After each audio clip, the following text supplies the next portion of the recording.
Present by Sameer studio Karaundi. अपन भालो के नाचा दिखावा था। खड़ा हो जा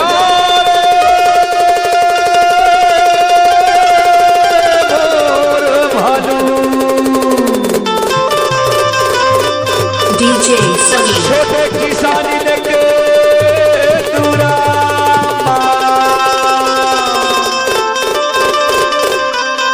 जरा नाचा दिखा दे रे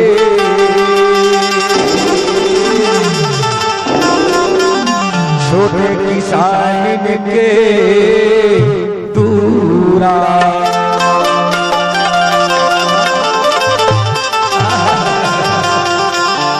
खड़ा हो जा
छोटे किसानी खोला के आपन दुआर खोला के आपन दुआर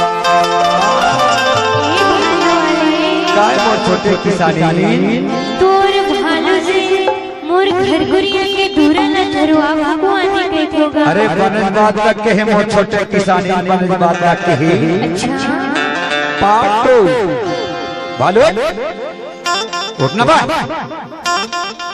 कैसे जजवा भालू है छोटे किसानी के दूरा माया के शर्मावा थे रे कहाँ है वो लाठी रे अरे उठना बा डीजे समीर ये का हो के दादा उठना बा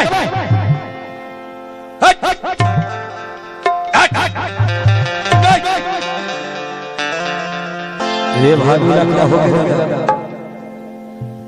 अरे भालू छोटे किसानी के दूराम जाके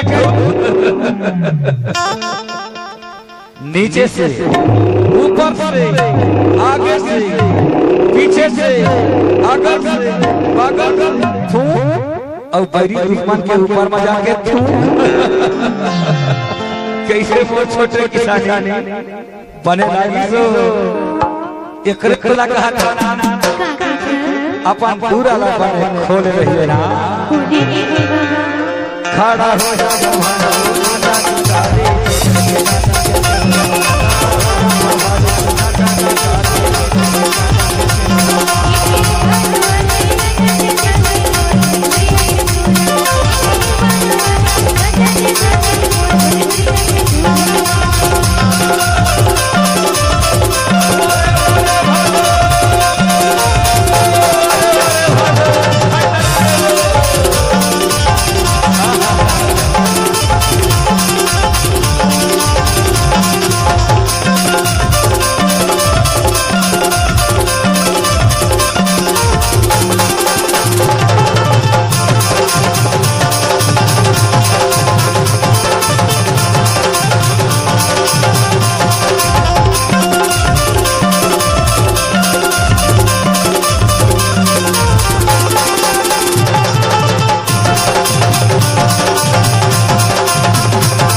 डीजे समीर। अरे डिस्को डांस दिखा दे मोर भालू, वारे वारे मोर सलमान खान।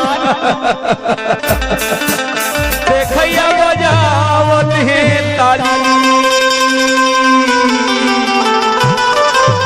पाँवरी तोर प्यार से हमारे आगे हमारे आगे दीवानी।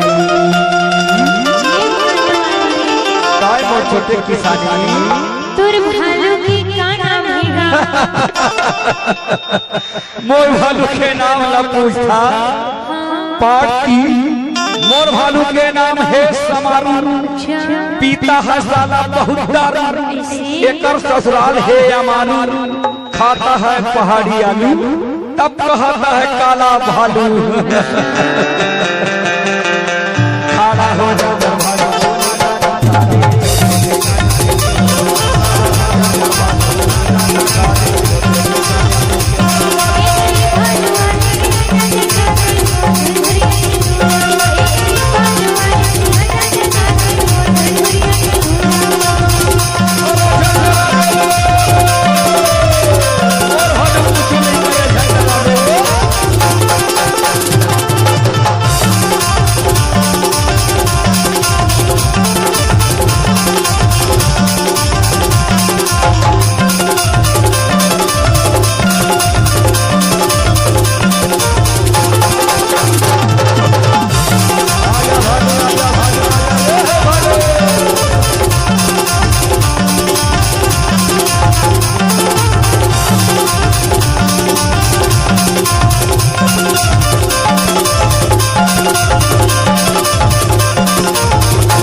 एक छोटे किसानी काहे भालू वाले तोर दूरमा महा भालू के नाचा दिखावा था वो, और संगे सपा तहबीज घर बैठा वो।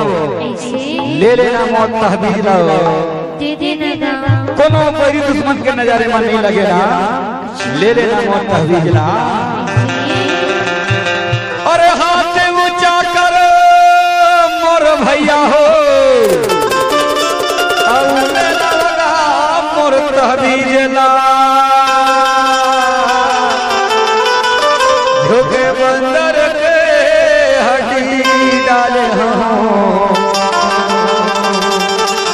औ बघवा की चंडीला, औ बघवा की चंडीला। ये भालू वाले काय मैं छोटे किसान दया माया राखे रही बे।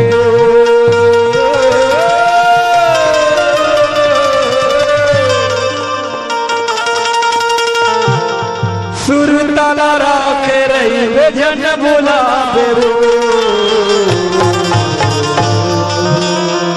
जानते भालू वाले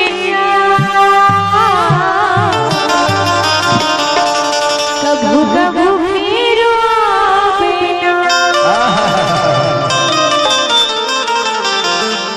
सुर ताला राखे रही वो,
प्लेयर बजावा ताली हो कहो कहो इधर मौका मिलते।